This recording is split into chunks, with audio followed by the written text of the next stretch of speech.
আলহামদুলিল্লাহি রব্বিল আলামিন ওয়াসসালাতু ওয়াসসালামু আলা সাইয়্যিদিল মুরসালিন আম্মা বা'দ ফাআউযু বিল্লাহি মিনাশ শাইতানির রাজিম বিসমিল্লাহির রহমানির রহিম আসসালাতু ওয়াসসালামু আলাইকা ইয়া রাসূলুল্লাহ ওয়া আলা আলিকা ওয়া আসহাবিকা ইয়া হাবিবাল্লাহ আসসালাতু ওয়াসসালামু আলাইকা ইয়া নাবিয়াল্লাহ ওয়া আলা আলিকা ওয়া আসহাবিকা ইয়া নূরাল্লাহ। প্রিয় মাদানী চ্যানেল দর্শকবৃন্দ, আপনাদের মাঝে আরেকবার উপস্থিত হয়েছি তাহাজ্জুদ গুজার বান্দা এই অনুষ্ঠান নিয়ে। দূরের কিংবা কাছের, দেশের কিংবা প্রবাসের যে যেখান থেকে আমাদের অনুষ্ঠান দেখতে পাচ্ছেন, সকলকে জানাচ্ছি আন্তরিক শুভেচ্ছা এবং অভিনন্দন। দর্শকবৃন্দ, তাহাজ্জুদ গুজার বান্দা এই অনুষ্ঠানে আমরা প্রতিটি পর্বেই আল্লাহ পাকের নেক বান্দাদের, আল্লাহ পাক যাদের প্রতি রাজি হয়েছেন, যাদের প্রতি আল্লাহ পাক সন্তুষ্ট হয়েছেন, ওই সকল বান্দাদের জীবনী নিয়ে আমরা আলোচনা করার সৌভাগ্য অর্জন করেছি এবং তাদের জীবনী থেকে যে শিক্ষণীয় বিষয়গুলো, বিশেষ করে তাহাজ্জুদ সম্পর্কে শ্রবণ করব আরেকজন মহান বুজুর্গ রহমতুল্লাহি তাআলা আলাইহির জীবনী নিয়ে। তার নাম শুনবো আমরা, কিন্তু আসুন এর পূর্বে নবী পাক সাল্লাল্লাহু তাআলা আলাইহি ওয়া আলিহি ওয়াসাল্লামের উপর দুরুদে পাকের একটি ফজিলত শ্রবণ করে নেই। আল্লাহ পাকের আখেরি নবী মুহাম্মদ আরবি হুজুর সাল্লাল্লাহু তাআলা আলাইহি ওয়া আলিহি ওয়াসাল্লাম ইরশাদ করেন, যে ব্যক্তি আমার উপর সকালে 10 বার এবং সন্ধ্যায় 10 বার দুরূদ শরীফ পাঠ করবে, কাল কিয়ামতের দিন আমি তার জন্য সুপারিশ করব। নবী পাকের শাফায়াত ছাড়া কাল কিয়ামতের দিন কেউ জান্নাতে যেতে পারবে না। আসুন আমরা নিয়ত করে নিই, ইনশাআল্লাহ আযজা ওয়া জাল এখন থেকে আমরা এই আমলটি পাবন্দির সাথে, আদবের সাথে, ইখলাসের সাথে আমরা আমল করার চেষ্টা করব। আল্লাহ তাআলা যেন আমাদেরকে আমার নবী সাল্লাল্লাহু আলাইহি ওয়াসাল্লামের মহাব্বত, ভালোবাসা নিয়ে দুরূদ শরীফ পাঠ করার তৌফিক দান করেন, আমিন। আসুন একবার দুরূদ শরীফ পাঠ করে নিই। সাল্লু আলাল হাবিব সাল্লাল্লাহু তাআলা আলা মুহাম্মদ সাল্লাল্লাহু আলাইহি ওয়া আলিহি ওয়াসাল্লাম। দর্শকবৃন্দ, আজকের অনুষ্ঠানে আমরা যেই আল্লাহ পাকের ওলি জীবনী নিয়ে আমরা আলোচনা করব, তিনি হচ্ছেন হযরতে সাইয়্যিদুনা জুন্নুন মিসরি রহমতুল্লাহি তাআলা আলাই।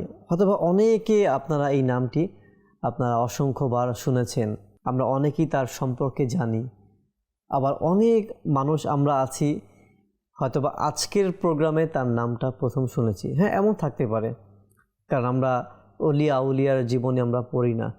আমাদের সমাজ ব্যবস্থা, আমাদের শিক্ষা ব্যবস্থাটা এমন নাই যে আমাদের পাঠ্য বইয়ের মধ্যে আউলিয়া কেরামের জীবনী নিয়ে আসবে, আর আমরাও নিজ থেকে ট্রাই করি না তাদের জীবনীগুলি পড়ার। তাজকিরাতুল আউলিয়া খুবই চমৎকার একটি কিতাব, এখানে অসংখ্য আউলিয়া কেরামের জীবনী নিয়ে আলোচনা করা হয়েছে। আপনাদেরকে আমি অনুরোধ করব, আপনারা ওই কিতাবটি অর্ডার করুন বা আপনারা বাজার থেকে, লাইব্রেরি থেকে সেই কিতাবটা পাঠ করে আপনারা আউলিয়া কেরামের জীবনী নিয়ে স্টাডি করতে পারেন। আজকে শুনবো জুন্নুন মিসরি রহমতুল্লাহি তাআলা আলাইহির জীবনী কিছু দিক নিয়ে। তার নাম আবু আল ফায়েজ থাওবান ইবনে ইব্রাহিম, উপনাম হচ্ছে জুন্নুন। এই জুন্নুন এটা তার উপাধি ছিল, জ্ঞান সমুদ্রের ডুবুরি বলা হয়। আচ্ছা, এই উপাধিটি কেন হলো ইনশাল্লাহ আমরা আজকের অনুষ্ঠানে তা জানতে পারবো। অনেকে হয়তো সেটা আমরা জানি না, আমরা হয়তো এটাই জানি তার নামই হচ্ছে জুন্নুন মিসরি, কিন্তু হ্যাঁ, জুন্নুনের উপাধিটা কেন হলো ইনশাল্লাহ আমরা সেটাও জানবো। নিসবত হচ্ছে আল মিসরি, মিশরের অধিবাসী, সেজন্য তাকে আল মিসরি বলা হয়। এবং তার ওফাত হচ্ছে 245 হিজরি কায়রোতে।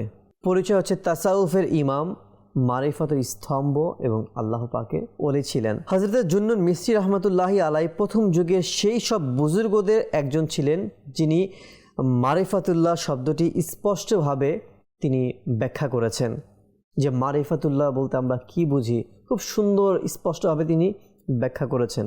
তাসাউফে কুরআন সুন্নাহ ভিত্তিক তিনি রূপ দেন এবং আধ্যাত্মিক জ্ঞানের গভীরতা সাধারণ মানুষের কাছে তিনি তুলে ধরেন। এবং তিনি এটাও বলেন যে মারিফাত হলো আল্লাহকে আল্লাহর ধারায় চেনা। হযরত সাইয়্যিদুনা জুন্নুন মিসরি রহমতুল্লাহি তাআলা আলাই, তার জীবনের মূল ভিত্তি ছিল আল্লাহর প্রতি নিখাদ ভালোবাসা এবং দুনিয়ার প্রতি সম্পূর্ণ বিমুখতা।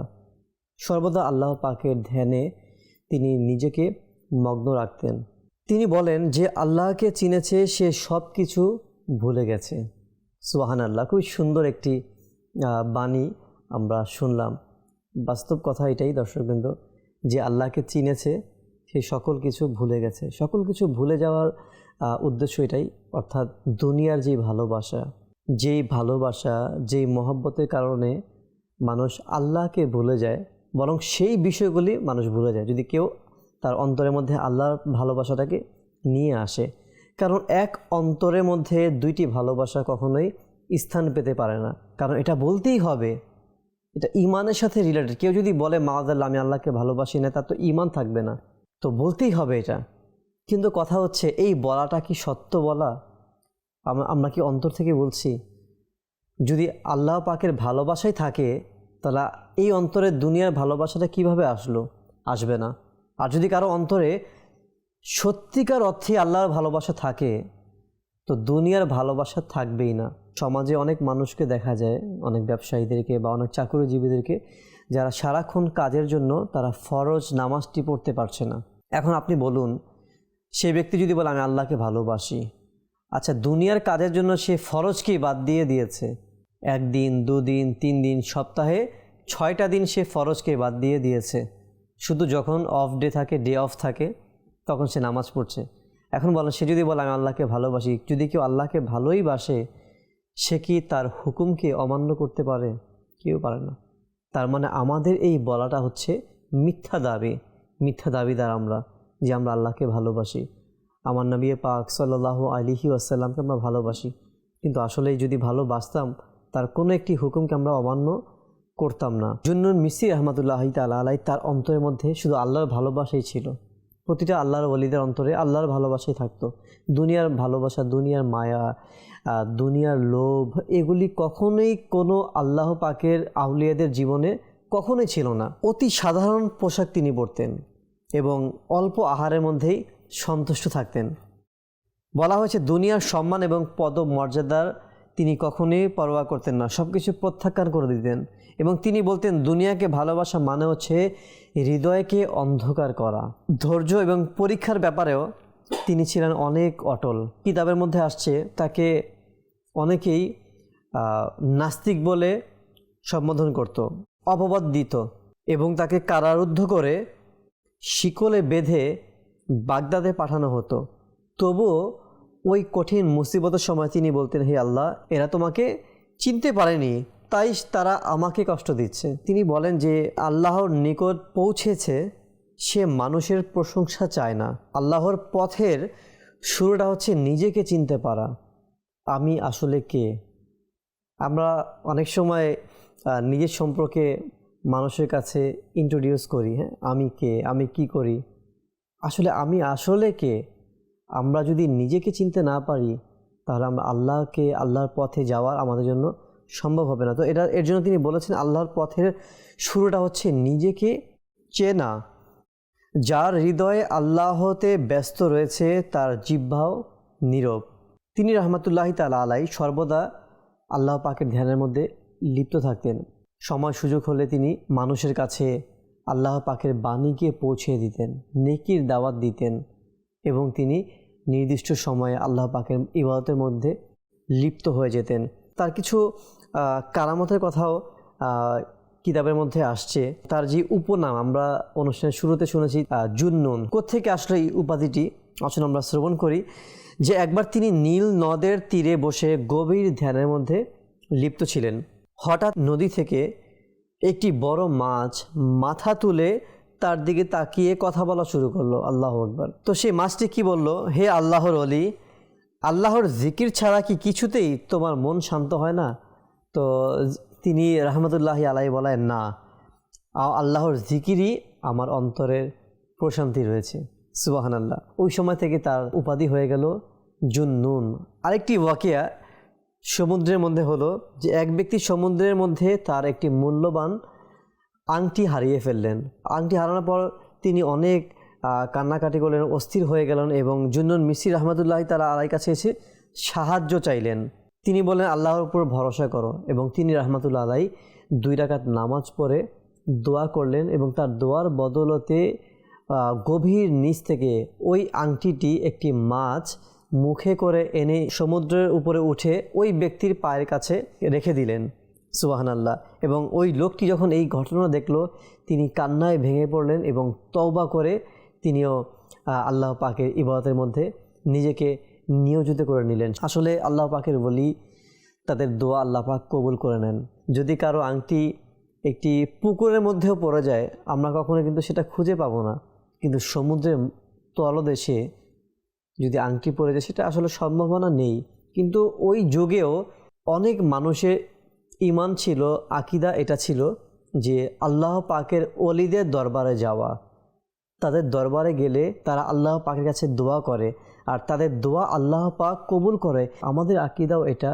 আমরা অনেক সময় যদি আমরা কোনো কিছু প্রয়োজন পড়ে যাই, কোনো বিপদে পড়ে যাই, কোনো মুসিবতে পড়ে যাই, আমরা যেভাবে আল্লাহ পাকের দরবারে হাজিরি দেই, আল্লাহ পাকের কাছে চাই, ঠিক তেমনিভাবে কিন্তু আমরা আল্লাহর ওলিদের দরবারের মধ্যেও হাজিরি দেই, উপস্থিত হয়ে যাই।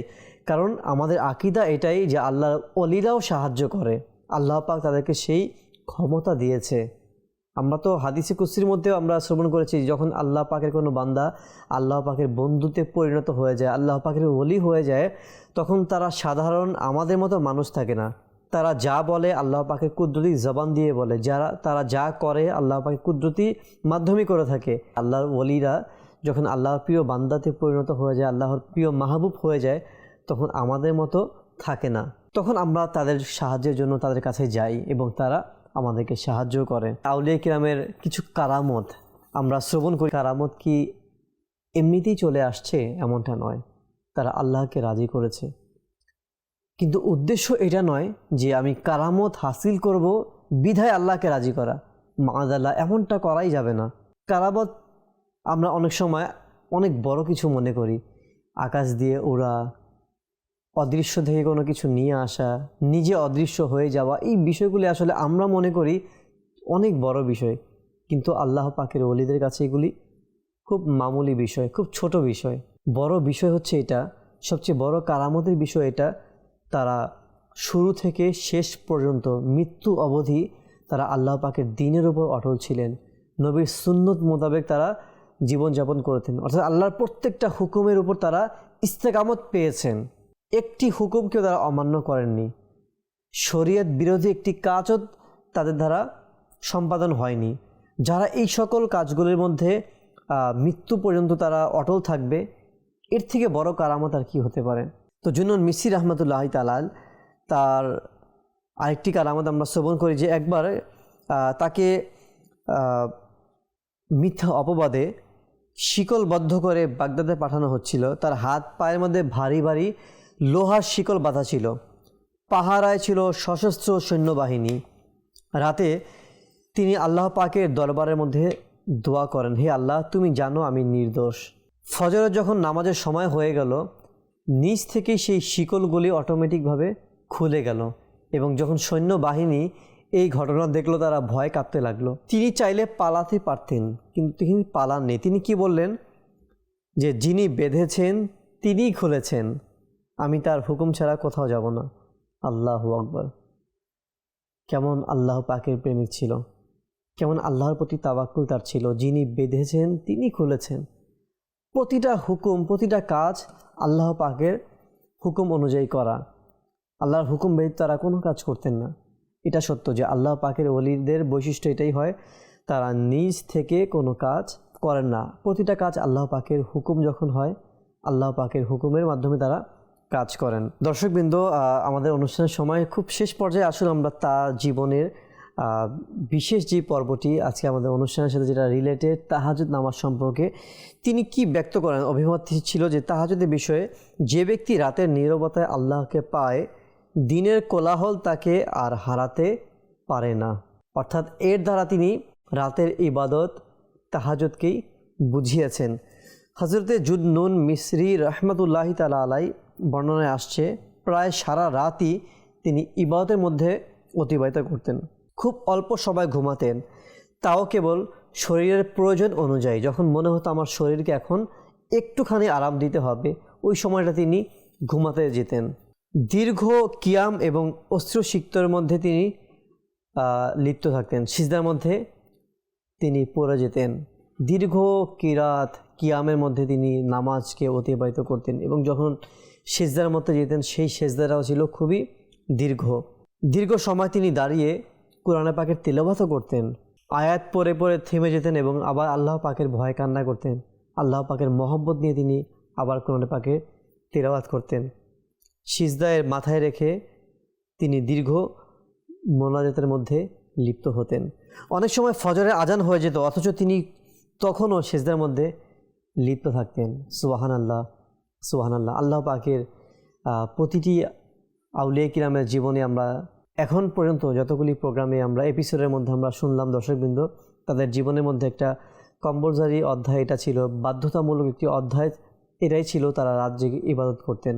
আর আজকে আমরা রাত জেগে, কেউ তার রাতটা অতিবাহিত করে টিভি দেখতে দেখতে, কেউ তার রাতটা অতিবাহিত করে মোবাইল ফোনের মাধ্যমে, কেউ তার রাত অতিবাহিত করে দুনিয়াবি কোনো কাজের মাধ্যমে, কেউ তার রাতকে অতিবাহিত করে বিভিন্ন আড্ডার মাধ্যমে। কিন্তু আল্লাহর ওলিরা তারা রাতকে এটা মনে করতেন যে এখনই সময় আল্লাহকে ডাকার, এখনই সময় আল্লাহ পাককে রাজি করার। তো আমরাও নিয়ত করি দর্শক শ্রোতা, যে আজকে আমরা যেভাবে আজকের পর্বে হযরত সাইয়েদনা জুন্নুন মিসরি রাহমাতুল্লাহি তাআলা আলাই এর জীবনী নিয়ে আমরা আলোচনা শুনলাম, তো তার অসংখ্য কারামত আমরা শ্রবণ করলাম।